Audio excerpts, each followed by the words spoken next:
Now that the movie has been a big topic on YouTube for weeks, I finally watched Solo, and I wanted to add my 2 cents to the debate. Well, first of all, I don't understand all the excitement in 2018 about a science fiction B-movie starring Mario van Peebles in the title role, especially as the film from 1996 is already over 20 years old. That this isn't Casablanca or Citizen Kane, but just a B-movie with lots of derivative ideas, should have been obvious from the trailer. What? Who's this? Hello?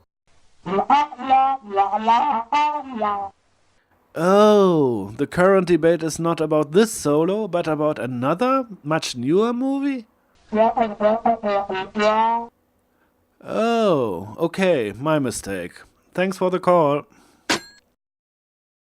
Sorry, dear viewers. As I have just learned, I have obviously seen the wrong science fiction B-movie titled Solo. I will now research the newer one, and when I have seen it, put the correct review online. But as I have already watched the Mario van Peebles film now anyway, I might at least take the opportunity to say a few words about it. The story is based on a book, the novel Weapon, the first work of author Robert Mason in 1989, which even has a sequel and a comic adaptation. However, the basic story of the book and thus of the film is anything but new and original. The US military builds an android, the eponymous Solo, played by Van Peebles, and sends him as a fighting machine to Central America to fight guerrillas. Solo's programming gets a flaw, and he develops compassion and self-awareness. The concept of an android which suddenly develops its own consciousness has really been around for a long time in science fiction. He gets damaged and flees to a small jungle village, which lives under constant threat from the guerrillas.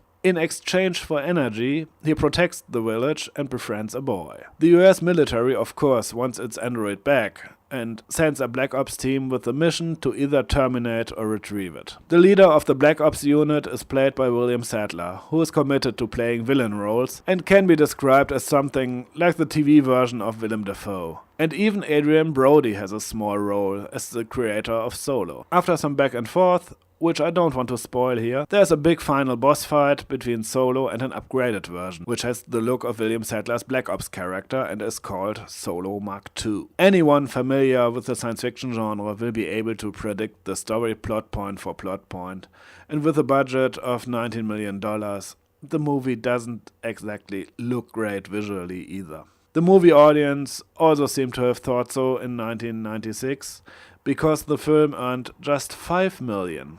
A little more than a quarter of its costs, so it can safely be called a flop. Who would have thought that a science fiction film called Solo, which consists only of derivative story pieces and one-dimensional character depictions, which we have seen many times and better in other films, will be ignored by cinema audiences and become a multi-million loss? And even if Rotten Tomatoes can no longer really be trusted when it comes to objectivity and honesty, the 6% rating the film currently has there is almost spot on. The only bright spot is the music, because it is by Tangerine Dream's Christopher Franke, who already scored the best science fiction series of all time, Babylon 5, with his electronic soundscapes. But Van Peebles, Sadler and Brody are not bad, they just don't have much material to work with. You can't make gold out of lead. So, for a fun movie night with buddies, in which you comment on the film like riff tracks or MSDK 3000, Solo is watchable, but nothing more. Well, the other Solo will hopefully be better. It's best to subscribe if you don't want to miss my next Solo review.